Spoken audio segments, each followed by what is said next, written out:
الحمد لله الحمد لله الذي شرع علينا الجهاد وحرم علينا الفساد وأشهد أن لا إله إلا الله وحده لا شريك له شهادة أدخرها ليوم الميعاد وأشهد أن سيدنا محمدا عبده ورسوله الداعي بقوله وفعله إلى الرشاد اللهم صل وسلم على عبدك ورسولك محمد وعلى آله وأصحابه هداة الأنام في النهاء البلاد أما بعد فيا أيها الناس اتقوا الله وقولوا قولا سديدا يصلح لكم أعمالكم ويغفر لكم ذنوبكم ومن يطع الله ورسوله فقد فاز فوزا عظيما. Ma'asyiral muslimin, marilah kita semua meningkatkan kualitas ketakwaan kita dengan semakin merasa takut melanggar segala larangannya dan mentaati berbagai perintahnya. Hanya takwalah yang mampu menghantarkan kita kepada kesuksesan, mengarungi kehidupan dunia dan di akhirat. Bahkan di hari kiamat ada 7 golongan yang diamankan Allah dari segala penderitaan. Ketujuh golongan mensyaratkan ketakwaan. Itulah yang akan kita bahas pada khutbah kali ini. Sab'atu yuzilluhumullahu fi zillihi yawma la zilla illa zillu. Ma'asyiral muslimin, ada 7 golongan yang dilindungi oleh Allah Subhanahu wa taala di hari di mana tidak ada pertolongan selain pertolongannya. Yang pertama adalah dari ketujuh golongan itu imamun adil, pemimpin yang adil. Pemimpin memiliki pengaruh yang besar, keputusannya mempengaruhi kehidupan masyarakat di negaranya.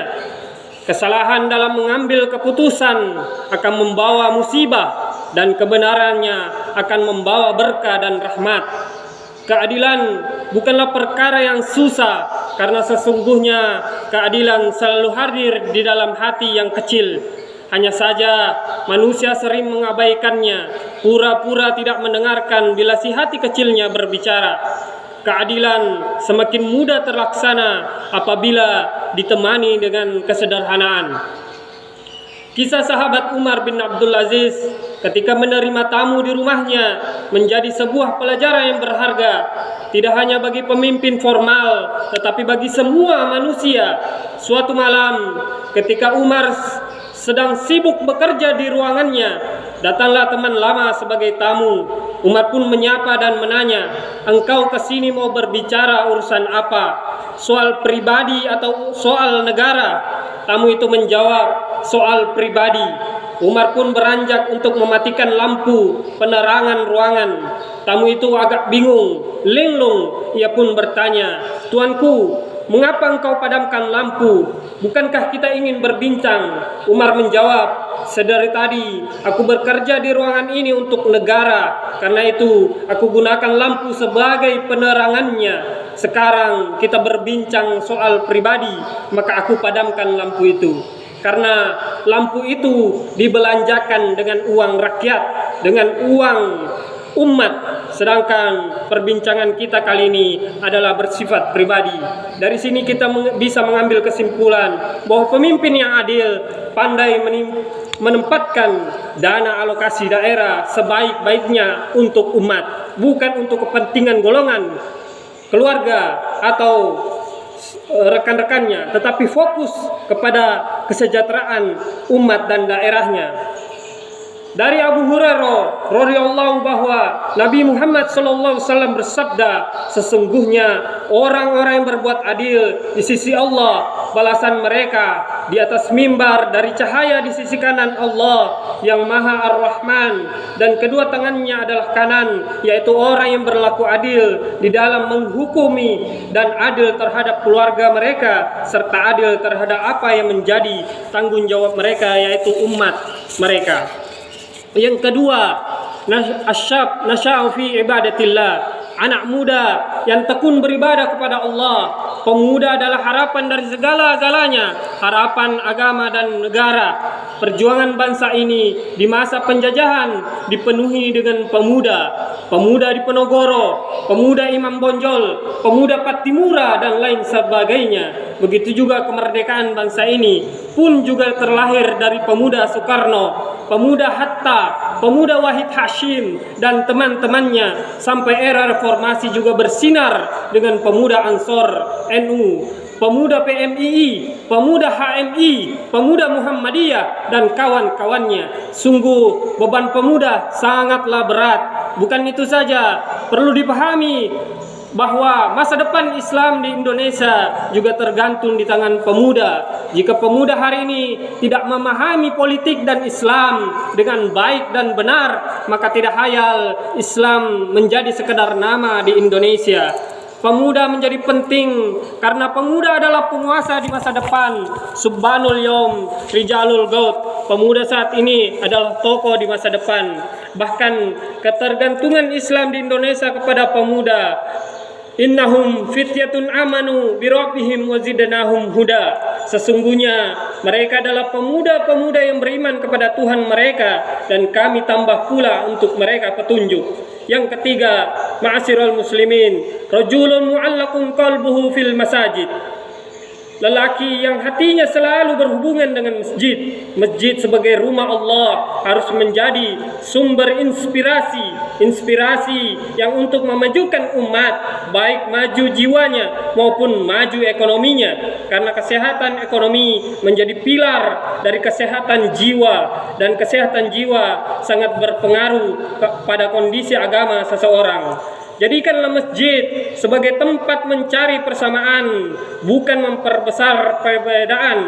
Orang yang selalu memikir masjid berarti mereka juga memikirkan masyarakat masjid. Masyarakat muslim yang selalu menjalankan perintah Allah 5 kali setiap hari. Orang yang demikian akan mendapatkan perlindungan dari Allah Subhanahu wa taala kelak di akhir. Masjid menjadi pelajaran demokrasi yang berharga, bahwa apapun pangkatnya seseorang masuk masjid harus lepas sepatu, tidak peduli menteri, jenderal atau bangsawan sekalipun. Siapapun orangnya yang datang di akhir akan mendapatkan tempat di belakang, dan yang dapat di permulaan akan mendapatkan saf awal tanpa ada pengecualian. Masjid dan umat bisa diibaratkan bagaikan ikan dan air yang tak terpisahkan. Umat yang menjauhi masjid seperti ikan yang menjauhi air akan segera mati. Maka siapapun yang berusaha mengairi air, berarti ia telah memberi kehidupan pada air itu. Siapapun yang menghidupkan masjid, maka Allah akan menghidupinya. Innama ya'muru masajidallah man amana billah wal yawmil akhir wa iqamis shalah wa ataz zakah wa lam yakhsha illallah fa asa ulaika yakuna minal muhtadin. Hanya yang memakmurkan masjid-masjid Allah ialah orang yang beriman kepada Allah dan hari kemudian, serta tetap mendirikan sholat, menunaikan zakat, dan tidak takut kepada siapapun selain kepada Allah. Maka mereka lah orang-orang yang diharapkan termasuk golongan orang yang mendapatkan petunjuk. Yang keempat, warajulun tahabban fillah ijtama'a alaihi wa tafarraqan alaihi. Dua orang lelaki yang saling mencintai karena Allah, di mana dia berkumpul berpisah karena Allah. Sebab ikatan keimanan yang paling kuat adalah cinta karena Allah dan benci karena Allah. Ya ayyuhalladzina amanu man yartadda minkum an dinihi fasawfa ya'tillaha biqaumin yuhibbuhum wa yuhibbunahu azillatin 'alal mu'minin 'izzatin 'alal kafirin yujahiduna fi sabilillah wa la yakhafuna lawmata la'im dzalika fadlullah ya'tihi man yasha wallahu wasi'un 'alim. Hai orang-orang yang beriman, barang siapa di antara kamu yang murtad dari agamanya, keluar dari agamanya, maka kelak Allah akan mendatangkan suatu kaum pemuda atau kaum yang Allah mencintai mereka, dan mereka pun mencintainya, yang bersikap lemah lembut terhadap orang mukmin, yang bersikap keras terhadap orang-orang kafir, yang berjihad di jalan Allah, yang tidak takut kepada celaan orang yang suka mencela. Itulah karunia Allah, diberikan kepada siapa yang dikehendakinya, dan Allah maha luas pemberiannya dan lagi maha mengetahui. Yang kelima, warajulun tolabathu amratun zatu munsibin wa jamalin faqala inni akhafullah. Seorang lelaki yang diajak oleh seorang wanita untuk berbuat mesum dengan dirinya, dia bukanlah wanita biasa, namun dia adalah wanita yang memiliki kedudukan, jabatan yang tinggi, cantik parasnya, dan Allah memberikan kecantikan itu yang membuat dorongan fitnah semakin besar dan ketertarikan hati semakin kuat. Kemudian lelaki itu berkata, sungguh aku takut kepada Allah. Begitu juga sebaliknya, jika terjadi pada diri seorang perempuan hal serupa pun dia menolaknya. Yang keenam, rahimakumullah, wa rajulun tasaddaqa akhfa hatta la ta'lama simaluhu ma tunfiqu yaminuhu. Lelaki yang bersedekah secara sembunyi-sembunyi hingga tangan kirinya tidak tahu apa yang diberikan tangan kanannya. Itulah yang dimaksud dengan ikhlas, mengerjakan sesuatu tanpa ada embel-embelnya, mengerjakan sesuatu tanpa ada jabatan, pangkat ataupun embel-embelnya. Yang keenam, yang ketujuh, rajulun zakarullah khalian fafadat ainahu. Rajulun zakarullah khalian fafadat ainahu maknanya adalah lelaki yang hatinya selalu ingat kepadanya dan mengagungkannya. Dia selalu menyendiri dalam zikir kepada Allah. Dapat ia renungkan keagungan, kebesaran Allah sehingga air matanya berlinang karena rindu kepada Allah.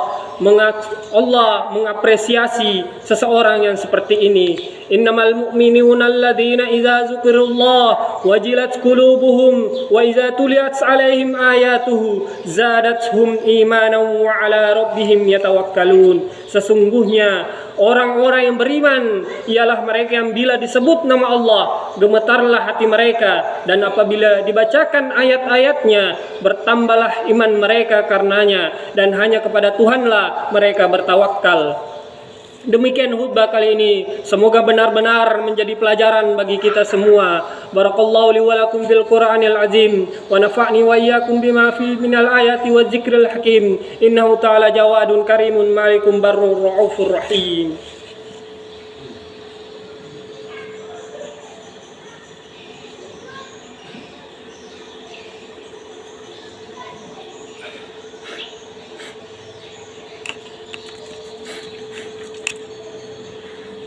Alhamdulillah, alhamdulillah ala ihsanihi wa syukru lahu ala taufiqihi wa imtinanihi, wa ashhadu an la ilaha illallah wahdahu la syarika lah, wa ashhadu anna sayyidina Muhammadan abduhu wa rasuluh ad-da'i ila ridwanihi. Allahumma salli ala sayyidina Muhammad wa ala alihi wa ashabihi wa sallim tasliman katsira amma ba'du. Faya ayyuhan nas ittaqullah fima amar wantahu amma naha wa'lamu anna Allah amarakum bi amri bada' fihi bi nafsi wa thanna bi malaikatihi wa qudsihi wa qala ta'ala inna Allah wa malaikatahu yusalluna 'alan nabi ya ayyuhalladzina amanu sallu 'alaihi wa sallimu taslima. Allahumma salli ala Sayyidina Muhammad sallallahu alaihi wasallam wa ala ali Sayyidina Muhammad wa ala anbiya'i wa rusulika wa malaikatihi al-muqarrabin wa arda Allahumma 'anil khulafa'ir rasyidin Abu Bakrin wa Umar wa Uthman wa Ali wa an baqiyatis sahabati wat tabi'in wat tabi'it tabi'in lahum bi ihsan ila yaumiddin wa addu anhu ma'ahum bi rahmatika ya arhamar rahimin. Allahumma ighfir lil mu'minina wal mu'minat wal muslimina wal muslimat al ahya'i minhum wal amwat. Allahumma a'izzal islam wal muslimin wa azil az-zirka wal musyrikin wa anzur ibadakal muahhadiyya wa anzur man nasara ad-din wa ahzul man hadala al muslimin wa dammar a'da'ad-din wa li kalimatika ila yaumiddin. Allahumma idfa' 'anna al bala wal waba wal zalazila wal mihan wa su'al fitan wal mihan ma zahara minha wa ma batan an baladina Indonesia khassa wa sairal buldanil muslimina amma ya rabbal alamin. Rabbana atina fid dunya hasanah wa fil akhirati hasanah wa qina azaban nar. Rabbana zalamna anfusana wa illam taghfir lana wa tarhamna lanakunanna minal khasirin. Ibadallah, inna Allah ya'muru bil adli wal ihsan wa ita'i dzil qurba wa yanha 'anil fahsya'i wal munkar wal baghi ya'izukum la'allakum tadhakkarun wadhkurullahal 'azim yazkurkum washkuruhu 'ala ni'amihi yazidkum wa la dzikrullahi akbar. Aqimus shalah.